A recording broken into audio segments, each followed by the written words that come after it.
This is Champagne Problems, where we come together to explore the gray areas of drinking. This is a judgment-free zone where we can all take a look at how we make decisions about our relationship with alcohol. Welcome back, my sweet, sweet friends. Today we're speaking with Mélanie Masarin, founder and CEO of Ghia. Ghia is a non-alcoholic beverage brand inspired by Mediterranean aperitivo culture and designed to change the way we think about drinking and socializing. As Mélanie puts it, we want to take the word drinking back from alcohol. Ghia has shown great success and popularity and even won the Esquire Drink of the Year award. We've been following Mélanie since we started and are very excited to have her on. Let's go to Mélanie.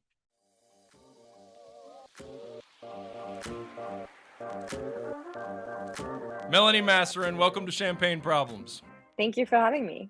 You are welcome. It is our pleasure. We are glad that you are satelliting in from lovely Costa Rica.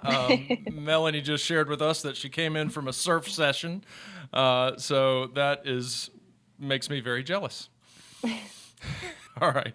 So we've been following you for a while. We followed you since we started our podcast because Ghia has always been on our map. We are an alcohol, related podcast, and we do touch on a lot of alcohol-free beverages. So we reached out. You said yes. We're very happy you're here. So let's do a little quick small talk here. So you went to Brown. How did you like going to Brown?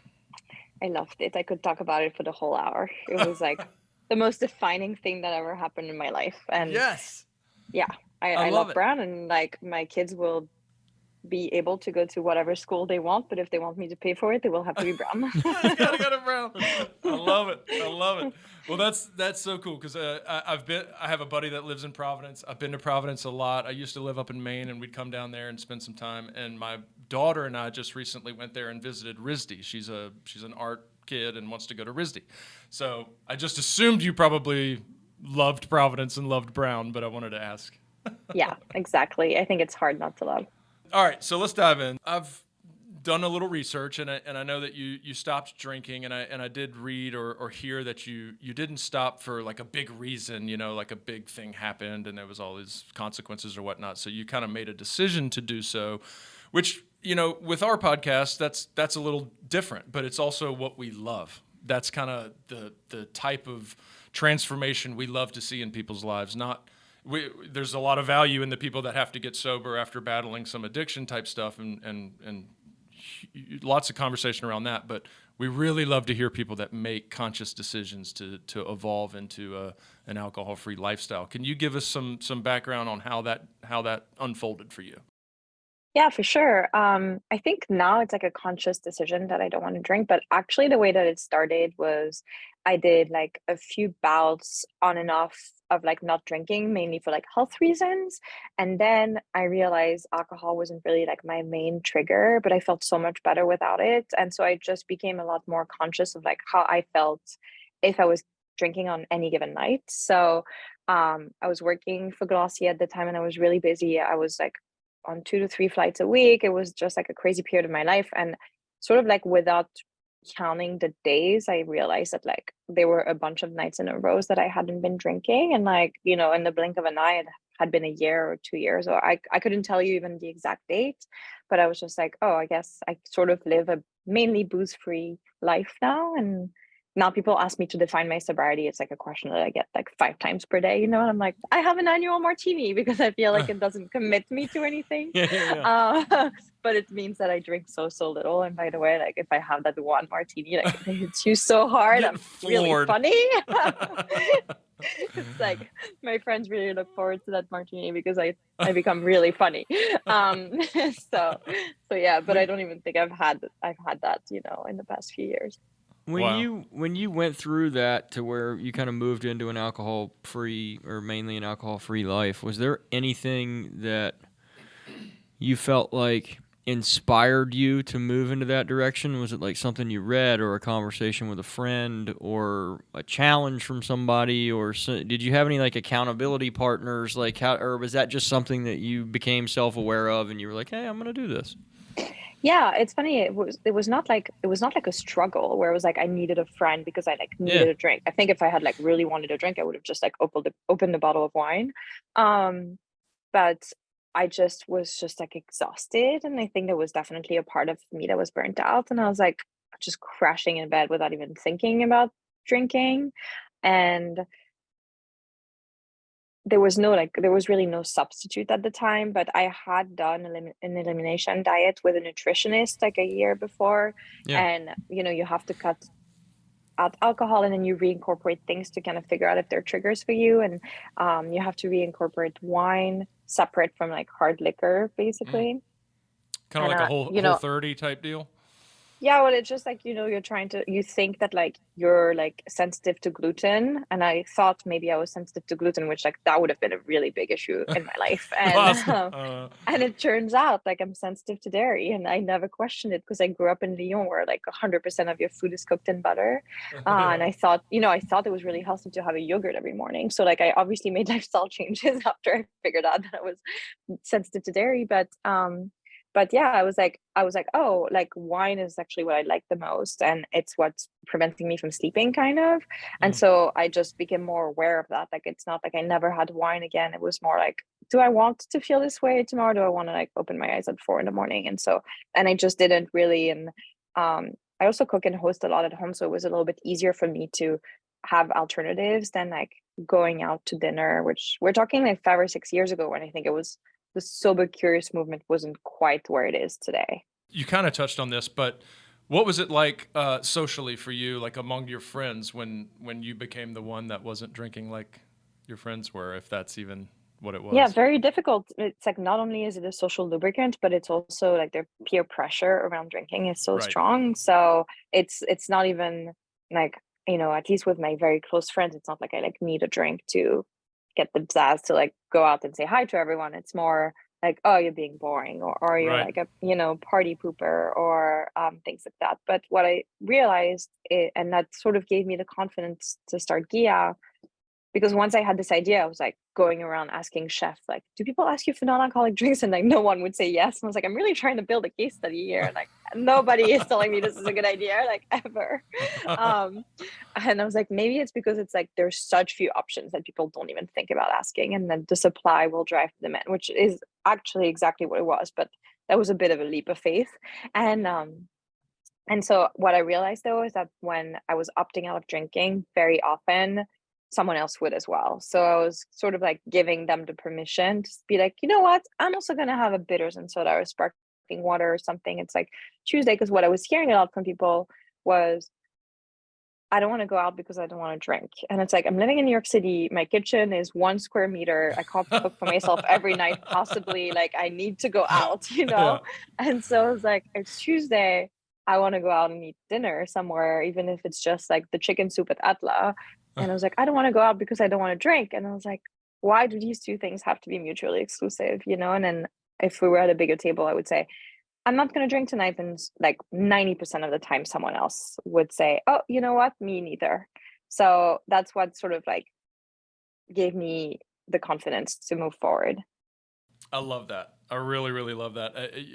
Neither one of us drank, and I stopped a number of years ago and had very similar experiences. And although there was some of the negative stuff was around not being included, and then you kind of realize who your friends really are, right? There's a little bit of that. We don't want lame, sober Robbie Yeah, around don't here Yeah. killing our buzz.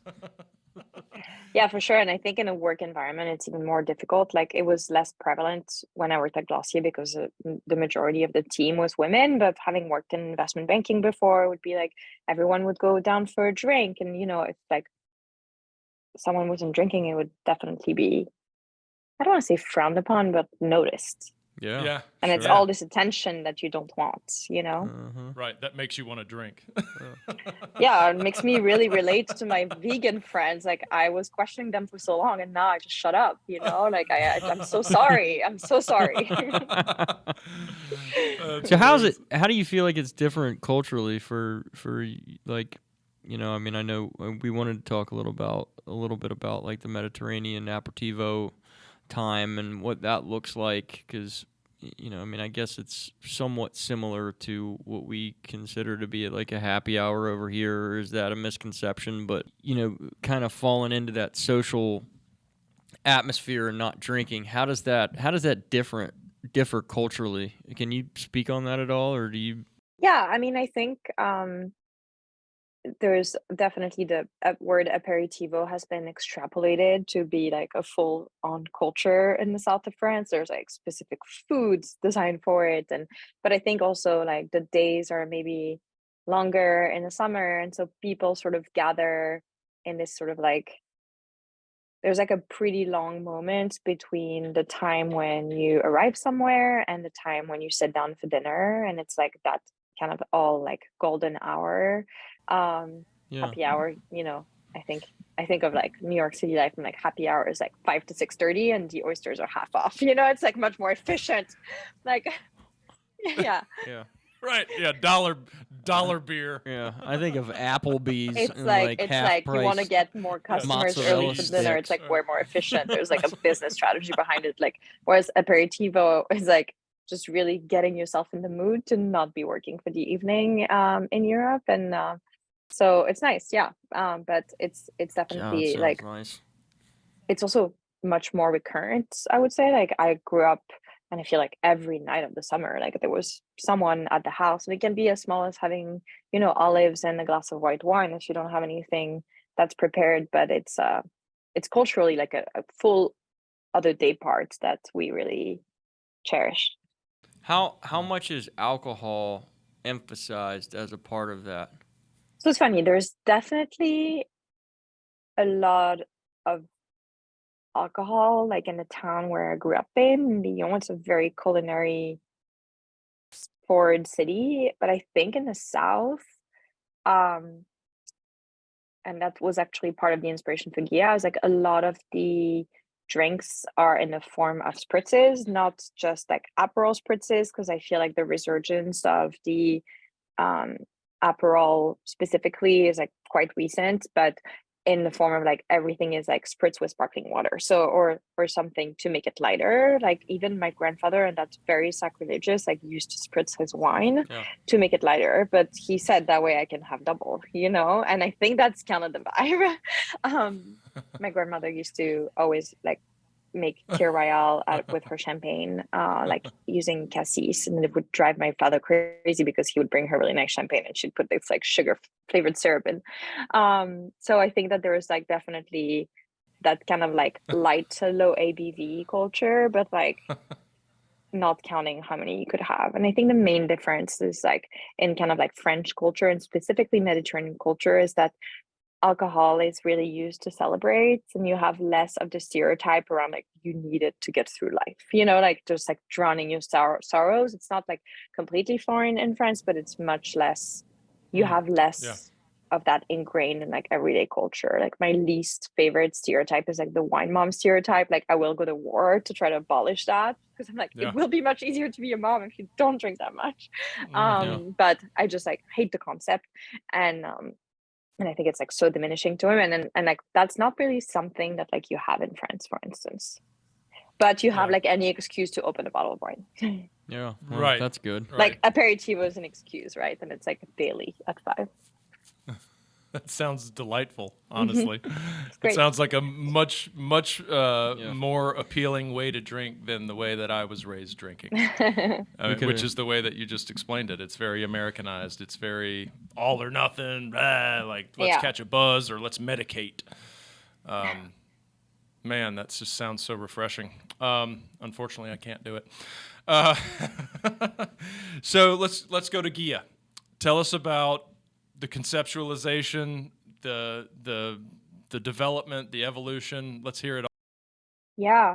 Well, it was, I was like, okay, no one is going to tell me this is a good idea. So I guess I can't really like do this full time right now. And so I was freelancing, and I thought I'll just like work on it as if this was one of my projects and one of my clients. And then sure enough, like 2 months later, I was like so enthralled in the project. It's all I wanted to think about. I was like, I'm like firing every other client. I'm only working on this. But the way that I designed this product, since like no one was giving me any sort of insights into what they wanted to drink if they weren't drinking, is what I wanted to drink if I wasn't drinking. And Yeah. I was also listening to kind of like the tasting notes or the flavor profile that my friends were seeking when they were ordering specifically their first drink of the night, which I think is one that's really important, both from a culinary standpoint, but also from a social standpoint. That's where, like, I would say if I was trying to solve a consumer problem, the consumer being me, that was like the most difficult ones, the first drink. Because once you've said you're not drinking, in the seconds, the same people reorder, nobody cares, right? But it's like that one that kind of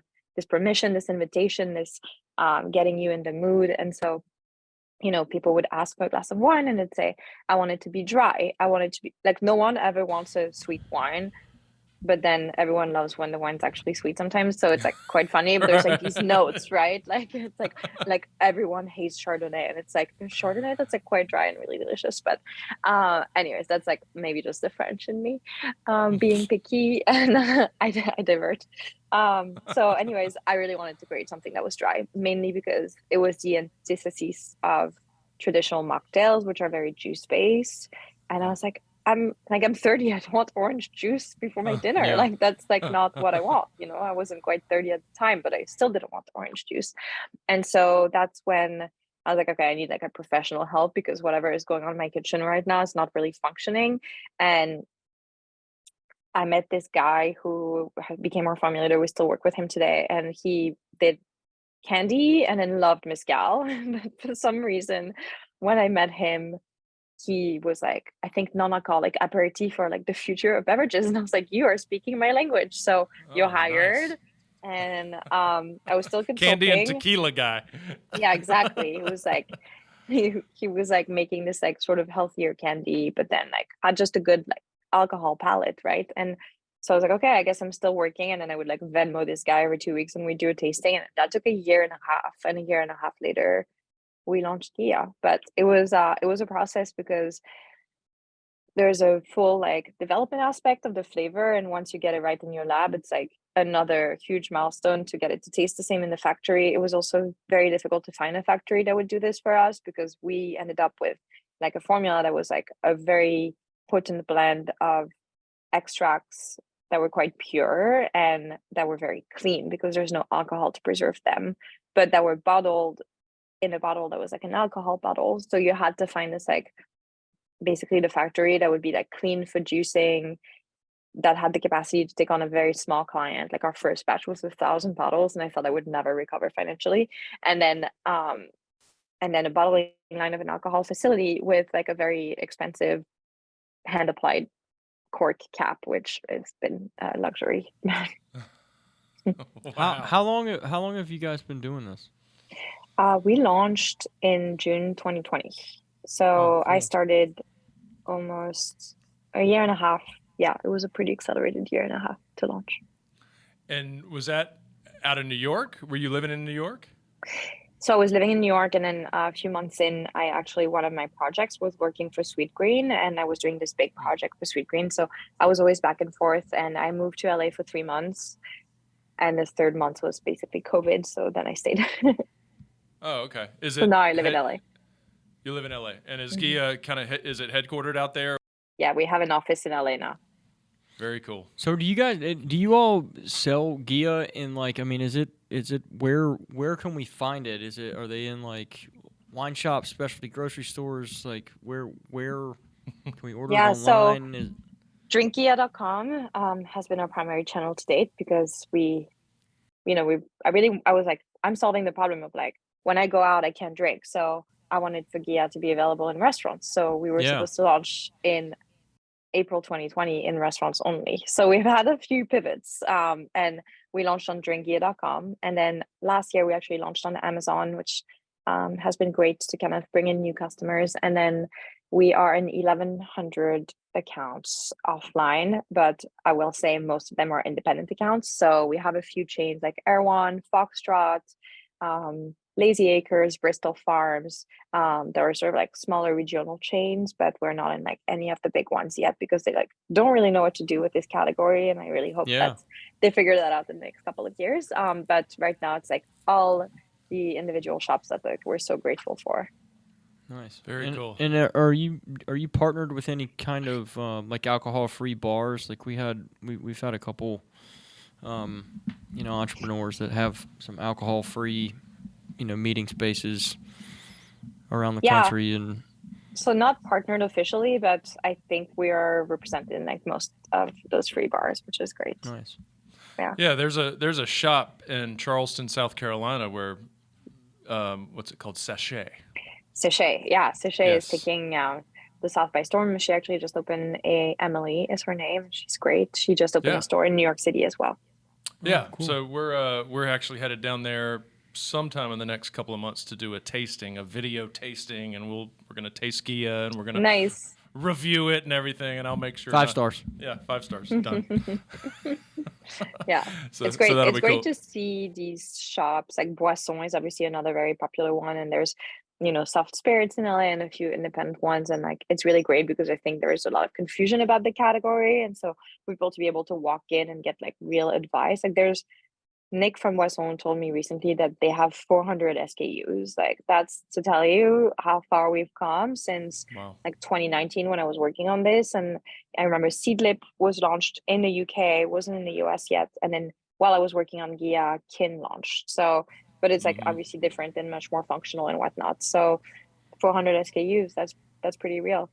Yeah, Yeah. that's real. It's the real deal. Yeah, does Yeah. Ghia have any type of like effects? Like, I mean, no, it doesn't have No, anything in there it was designed for flavor over function, Okay. and I really wanted it to be designed one to not mimic an alcohol that already exists because I didn't want it to be triggering to anyone who's in recovery. So really to Sure. taste different, but also I Thank just you kind for of think that, like by the the way. CBD Yeah. thing is like kind of snake oil to me. Like I mean, it's like I don't know if people like assign the value to it. They definitely don't always assign the value to non-alcoholic drinks. They're like, why are they so expensive if they don't even buzz me? And I'm like, well, ethanol is not the expensive ingredients in there. You know what I mean? Yeah. Right. And also you're like buying a craft small brand. So, but in general, like I just don't know that I believe in the longevity of these like super functional beverages. And like maybe I'm wrong, but it wasn't the approach. Like the approach for me was really culinary. Yeah, nice. Love that. We prefer that. Give us a little history on Ghia, the word, and how that came about. I know you have some of your roles at Glossier. Yeah, I was actually head retail for Glossier. So I was designing and setting up all the stores Very cool. and My running the point stores. is, you had a creative Yes. role, and so that transitioned over into Ghia, and I would love to know kind of your creative process on that brand, the look, the feel, the name, all of it, because that's just my interest.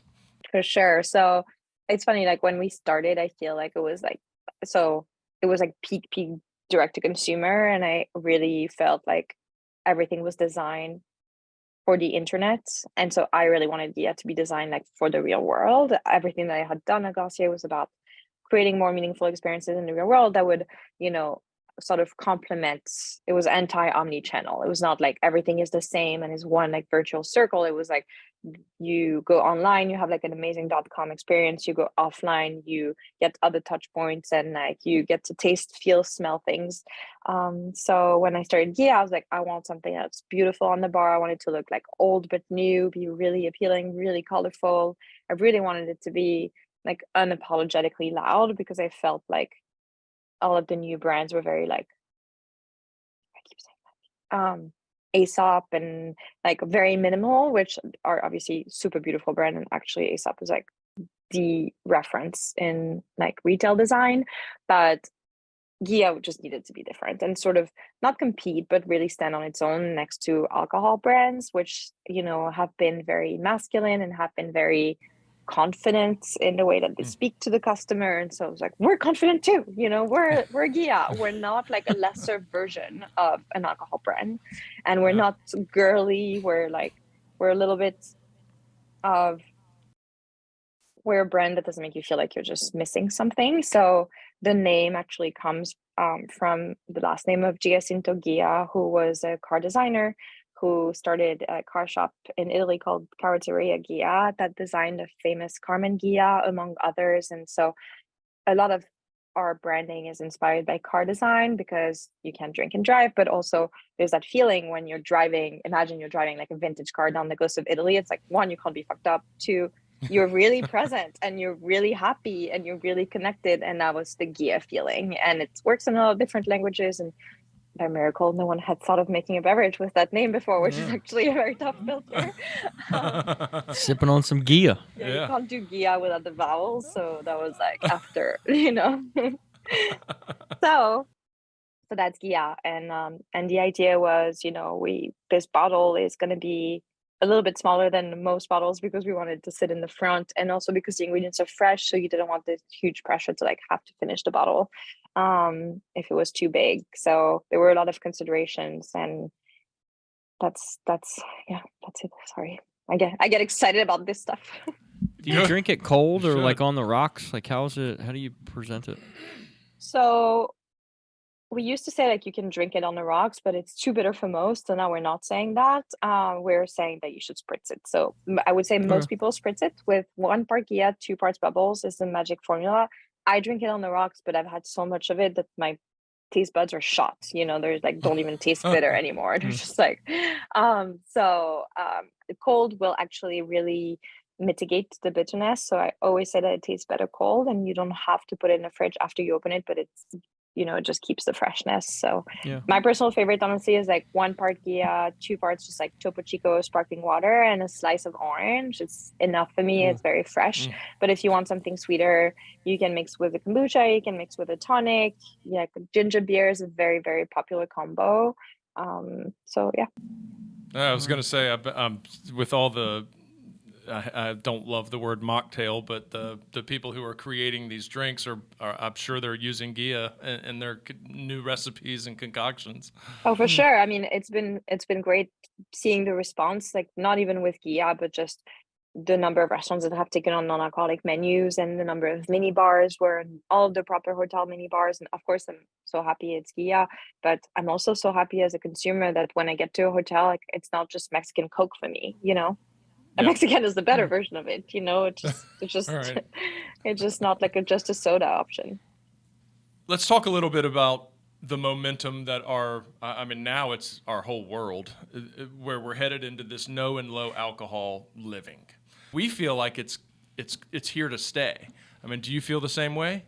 I definitely think it's here to stay, and I think we're still learning a lot about this category because it hasn't been like an exact kind of like data set that we've seen over the past few years, because COVID, I think, has shifted the habits of Yeah. many in so many different ways.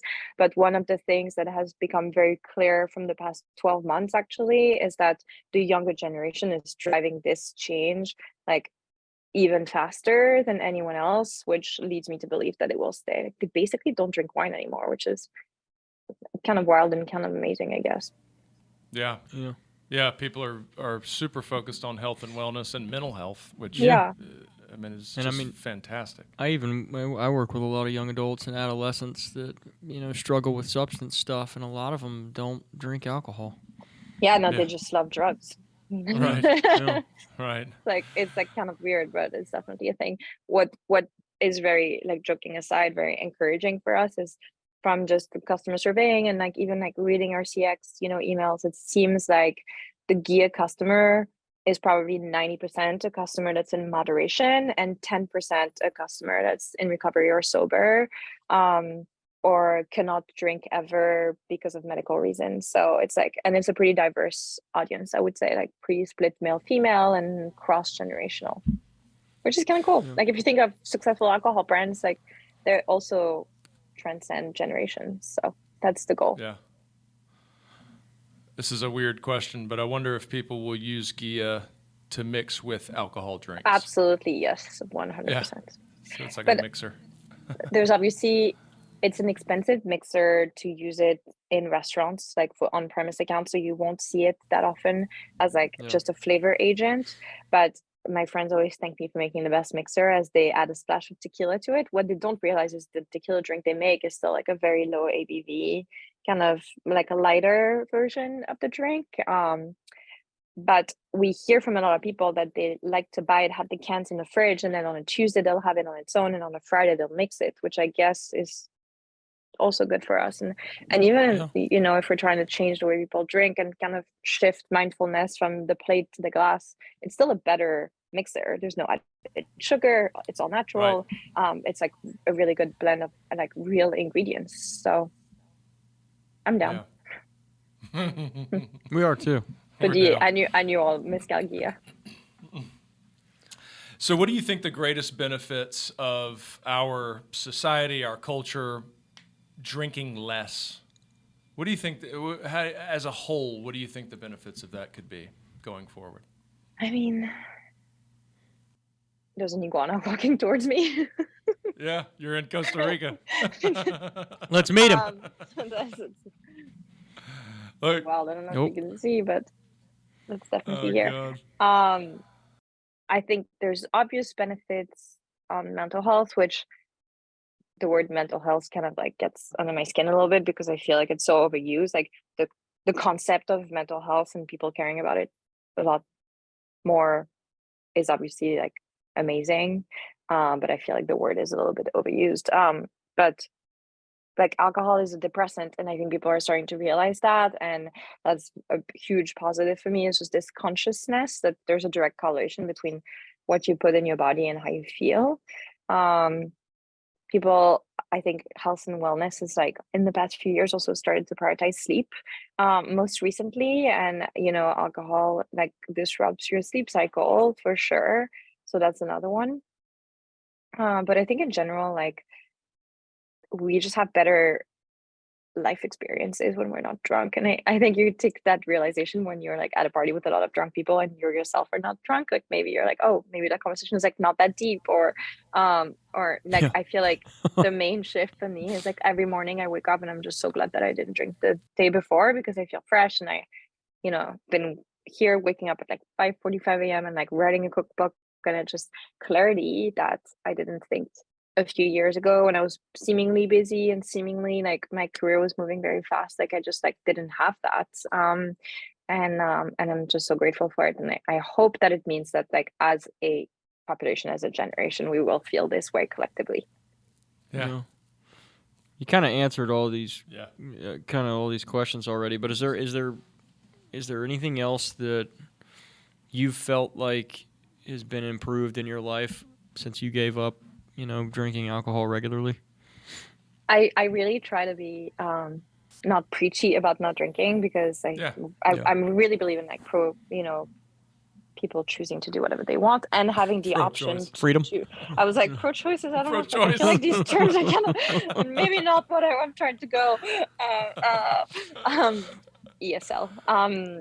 So I really believe in people like having all of the options to do whatever they want. Oh, sure. And so if you don't want to drink, then you'll have something that you can not drink. And that was really kind of the idea behind Ghia. So we're never like suggesting people don't drink if they feel like drinking, but and then I should say drinking alcohol, because I think the bigger mission is to take back the word drinking from Yes. alcohol in general. Yeah, but the way I always describe it to people is like, I think that when you stop drinking at this 3 to 6 months mark, there's going to be a point where you feel like you're just operating on a faster level. It's like a lot of people describe it almost as a high, which is also like obviously like very polarizing, but I feel like when I was drinking, I was operating at 70%, and now I'm operating at, much closer to 100, and I have more energy and I just feel better and stronger physically. And so that's why it's hard almost to get back to drinking. It's like I can have the annual martini, but I can't have it daily. I want it to be very intentional. Like you can choose to do it. It's the same way that you can, I don't know, choose to, go surf and be tired after, or have like a heavy meal, but we have to understand what it does to us. Mélanie Masarin, why do you care? I think like everything that I do in my life relates to kind of like making and sharing a beautiful life. Like maybe beautiful is not the right word, but it's like that sort of implies like making the most out of every moment. And I think like every drink counts, or every interaction counts. And like I just want people to feel good, in the same way that like I feel good with Ghia, and it's open so many conversations for me. So if when I hear like individual stories, it's all about the sum of the individual stories. And I hear so many individual stories of people that say like they felt bad before going out, and now they just bring Ghia, or like they couldn't drink for whatever reason, or now they get to have like a drink with their sober parent, or and all of these, I read the gift notes every day of like in Shopify, like you can see people Oh man. gifting, and it's so cool. Like it never gets old, and sometimes there's not that many because it's not like a gifting season, and so I save them for like a few days, and I just read them before I go to bed, and it's just the best. It's a good way to end There's the some day. really funny ones, That's so awesome. that makes me care so much. Love it. Love it. Great answer. So what's next for Ghia? What else are you working on? What do you got coming down the pike? Guys, we have so much coming down the pipe. It's overwhelming, but I'm so excited. And Good. we are doing a full relaunch of our aperitif.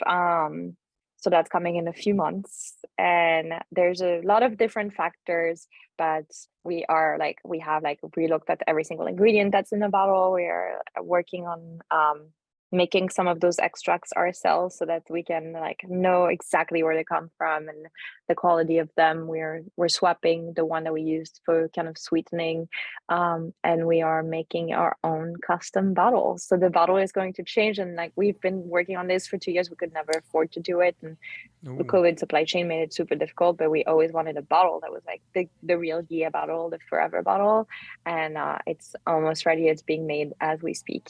Oh my God. It's so cool. It's like Oh when you my touch it, God, it has that's little so waves on it. cool. It's so great. I'm so excited.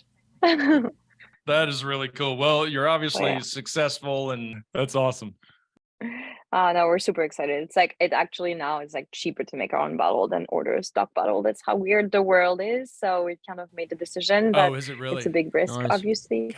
Golly. But I think everyone that I've told that says, "Why are you changing the bottle? I love the Ghia bottle." And I give them like a little sneak peek, and they're like, oh, "Okay, this is still the Ghia bottle, but it's like the real Ghia bottle." And it's exactly what it is. It's like the grown-up version. That's cool. That is awesome. All right, Melanie. Well, thank you so much for taking the time while you're in lovely Costa Rica to come on and talk to us. We really appreciate it. I'm living the brand. Thank you so much. I'm gonna have an aperitivo now.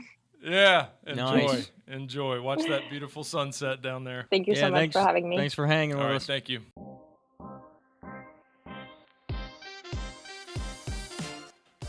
The information and opinions shared on this podcast are solely those of the hosts and guests and are not a substitute for medical advice. If you feel like you may need professional help, here are some resources. For the Substance Abuse and Mental Health Services Administration hotline, call 1-800-662-4357 or visit smsa.gov. For listeners in the Charlotte, North Carolina community, visit dilworthcenter.org or call 704-372-6969 or visit theblanchardinstitute.com or call 704-288-1097.